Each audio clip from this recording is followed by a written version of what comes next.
Chers téléspectateurs, c'est l'heure du journal d'information. Bienvenue sur la télévision Tchad Info. Un seul titre pour cette édition. Le président de transition Mohamed Idriss Déby Itno a eu une rencontre avec les forces vives de la nation en N'Djamena au Palais des Arts et de la Culture ce samedi 7 octobre. Les détails à suivre dans cette édition.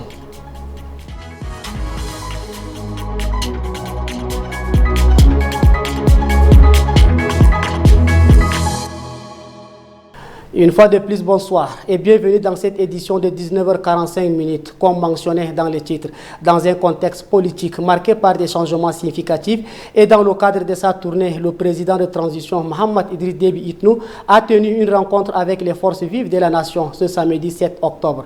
C'est l'occasion pour le président de transition de dialoguer avec les représentants des divers acteurs de la société civile dans le but de trouver un consensus national et de tracer la voie vers un avenir meilleur pour le Tchad.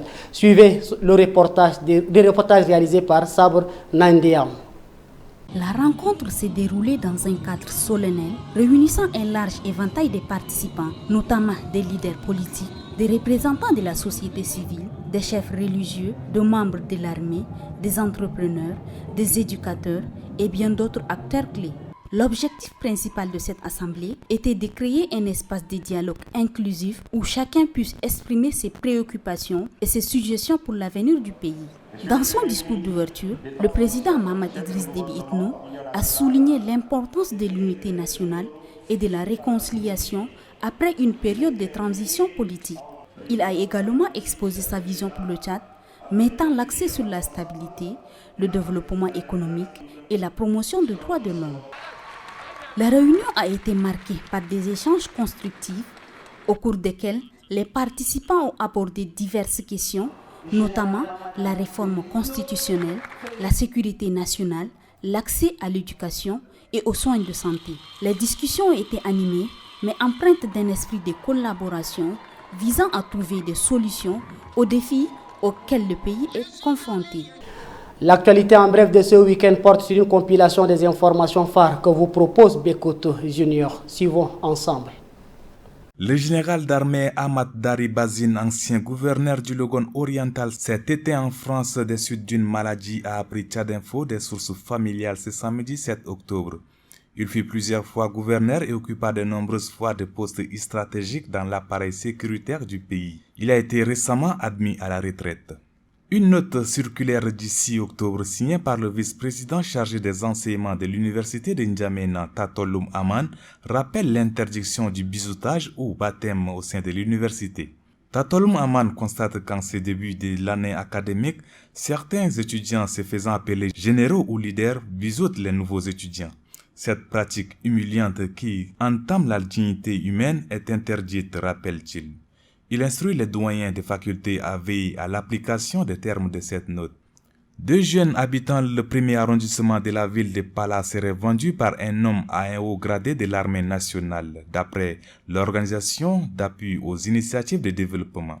Il s'agit de Chiwa Waizena et Rwanda Sirai qui seraient vendus par le nommé Shembe Ayuba, habitant lui aussi le même arrondissement. Interrogés, ces jeunes disent être vendus par le nommé Shembe Ayuba à un haut gradé de l'armée nationale demeurant en N'Djamena, sous prétexte que ce dernier voulait les embaucher. Ils indiquent qu'une fois arrivés à N'Djamena, c'est le frère de celui qui les aurait vendus qui est venu les chercher pour les conduire chez ces hauts gradés de l'armée nationale. Aussi poursuivent-ils, une nuit, ils se sont vus embarqués dans une voiture pour une destination inconnue. Ils se sont retrouvés à Abéché, précise-t-il. Heureusement pour eux, ils ont croisé des ressortissants de leur province à leur arrivée à Abéché, ce qui leur a permis de stopper leur long périple. Ces deux jeunes disent ne pas connaître le montant exact de leur vente. Selon les informations fournies par l'organisation d'appui aux initiatives de développement, les deux jeunes sont sur le chemin de retour pour Pala.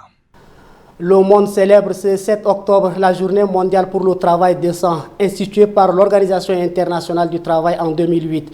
C'est dans ce cadre que le secrétaire général de la Confédération libre des travailleurs du Tchad, Brahim Ben Saïd, a décrit les conditions de travail des Tchadiens. Cela a été aussi l'occasion pour lui d'évoquer la question de la cherté de vie dont fait face la ménagère. Voici un extrait recueilli par Yves Dangourbé. Selon notre cellule économique, les prix de quelques denrées alimentaires recueillis sont les suivants. Un sac de mil de 100 kg coûte 4 000 francs.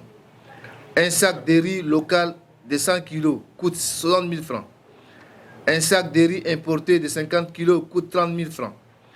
Un sac de sorgho de 100 kg coûte 24 500 francs. Un sac de maïs 100 kg coûte 40 000 francs. Un sac de farine de blé de 50 kg coûte 32 500 francs. Un sac de sucre de 50 kg coûte 37 500 francs. Un bidon d'huile importée de 5 litres coûte 6 000 francs. Le litre d'huile d'arachide coûte 1 500 francs. Le coro de haricots coûte 1 000 francs. Un carton de spaghettis de 20 sacs coûte 8 000 francs. Un carton de macaroni coûte 10 000 francs. Le coro d'aile coûte 6 000 francs. Le coro d'oignon coûte 2 500 francs, etc., etc., etc.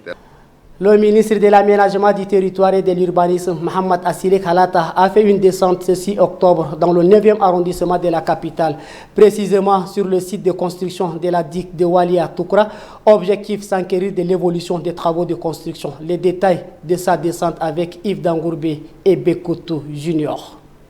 Cette énième visite du ministre de l'Aménagement du Territoire vise à s'assurer que les travaux de la construction de digue Walia Toukra avancent bien conformément à ce qui est prévu dans le plan.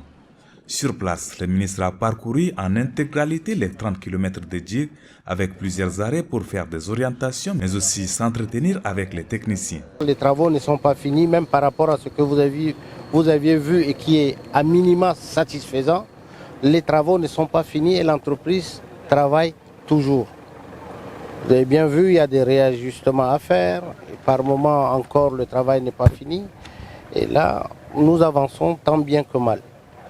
Je suis très satisfait avec l'équipe qui m'accompagne de voir que nous avons roulé sur la digue à 100%.